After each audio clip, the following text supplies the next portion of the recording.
السلام علیکم جی، تو کیا حال چال ہے آپ سب کے؟ امید کرتا ہوں آپ ٹھیک ٹھاک ہوں گے، خیریت سے ہوں گے اور ہنسی خوشی اپنی زندگی گزار رہے ہوں گے۔ تو آج ہم بات کریں گے سلطان نور الدین جنگی کے بارے میں کہ وہ کون تھے اور انہوں نے کیا کام انجام دیا۔ ٹھیک ہے، تو سلطان ایک دن عشاء کی نماز پڑھ کے سوتے ہیں تو اچانک اٹھ جاتے ہیں اور اٹھتے ہیں اور بہت پریشان ہو جاتے ہیں۔ ٹھیک ہے، اور یہ سلسلہ 2-3 دن شروع رہتا ہے کہ سلطان عشاء کی نماز پڑھ کے سوتے ہیں اور تھوڑی دیر بعد اٹھ جاتے ہیں۔ ٹھیک ہے، تو تیسرے دن جب سلطان کے ساتھ ایسا ہوا تو سلطان اٹھ کے تو لوگوں نے پوچھا، ان کے دربار کے اندر جو سپاہی تھے یا جو ان کے خادمان تھے، انہوں نے پوچھا کہ سلطان آپ 2-3 دن سے بہت بے آرام ہیں، آپ کے ساتھ کیا مسئلہ، کیا مسائل ہیں؟ سلطان نے کہا کہ حضور پاک صلی اللہ علیہ وسلم میری خواب میں آتے ہیں اور مجھے کہتے ہیں کہ یہ 2 لوگ مجھے تنگ کر رہے ہیں، 2 لوگ مجھے، اور روزانہ 3-4 دن سے یہ معاملہ ہو رہا ہے۔ ٹھیک ہے، تو سلطان بڑا بے قرار اور بے چین ہو گیا، اور سلطان نے کیا کیا، سلطان نے اپنے ساتھ کچھ سپاہی لیے اور دمشق سے مدینے کا سفر شروع کر دیا۔ اب دمشق سے مدینے کا جو سفر تھا عمومی طور پہ 20 سے 25 دن لگتے تھے، لیکن سلطان بے قرار تھا۔ حضور پاک صلی اللہ علیہ وسلم، ہمارے پیارے نبی حضرت محمد صلی اللہ علیہ وسلم جو ہے وہ سلطان نور الدین جنگی خواب میں آ رہے تھے 2-3 دن سے۔ ٹھیک ہے، تو وہ بڑا بے آرام تھے، اس لیے انہوں نے جو وہ فاصلہ 25 دن میں طے ہوتا تھا اسے 16 دن میں طے کیا، اور جب مدینے پہنچے تو مدینے کے سارے داخلی اور خارجی رستے جو ہے سلطان نور الدین جنگی نے بند کر دیے، بند کیے، اور لوگوں کو، سارے مدینے کے جو لوگ تھے ان کو دعوت پہ بلا دیا، اپنی دعوت پہ بلایا، اور جب لوگ دعوت پہ آ رہے تھے تو لوگ کھانا کھانے میں مصروف تھے، دعوت میں مصروف تھے، لیکن سلطان بے چین تھے، کیونکہ سلطان ان 2 لوگوں کو ڈھونڈ رہے تھے جو کہ جن کا ذکر حضرت محمد صلی اللہ علیہ وآلہ وسلم نے سلطان کے خواب میں آ کے کیا تھا۔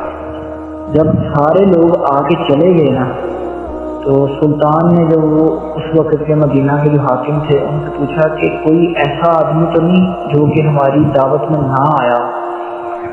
تو اس پہ جو حاکم مدینہ تھے انہوں نے کہا کہ یہاں پہ 2 غیر ملکی رہتے ہیں، مغربی لوگ رہتے ہیں، وہ نہیں آئے، باقی سارے آئے، اور وہ بڑے دیوانے ہیں، وہ دن کو سارا دن عبادت کرتے ہیں اور رات کو وہ سوتے ہیں۔ تو جب صبح ہوتی ہے تو وہ لوگوں کے اندر کھانا بھی تقسیم کرتے ہیں، پانی تقسیم کرتے ہیں، بڑے پرہیزگار لوگ ہیں، وہ کسی سے اتنا خاص تعلق نہیں رکھتے۔ تو اس سے سلطان نے کہا کہ ان 2 لوگوں کو لاؤ۔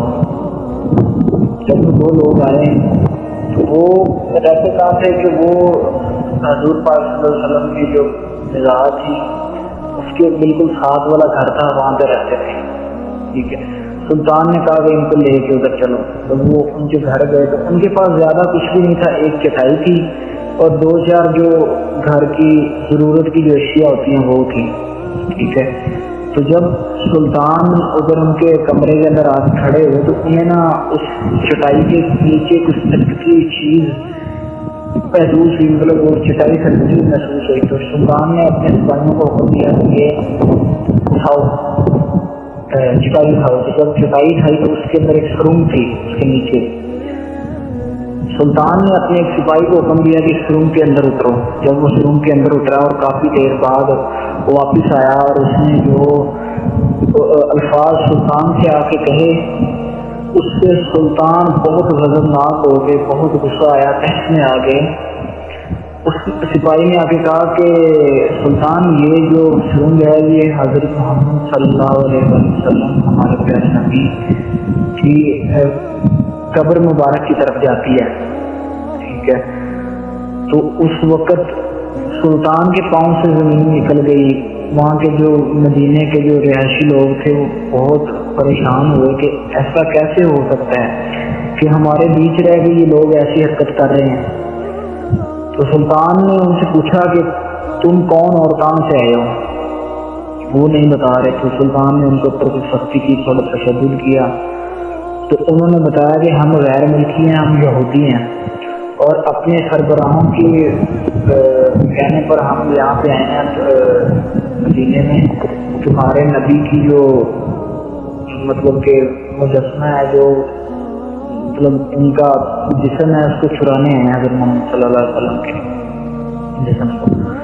تو سلطان نور الدین زنکی نے کیا کیا کہ انہوں نے ان دونوں آدمی اسی ٹائم گردن جو ہے وہ قلم کر دی، گردن سر سے علیحدہ کر دی. ٹھیک ہے. اور پھر سلطان نور الدین زنکی کے حکم سے یعنی کہ حضرت محمد صلی اللہ علیہ وسلم کی مزار کے ایک گہری سرنگ کھدائی گئی، اور آپ نے سلطان نے فرمایا کہ اتنی گہری سرنگ ہونی چاہیے کہ نیچے سے پانی نکل آئے.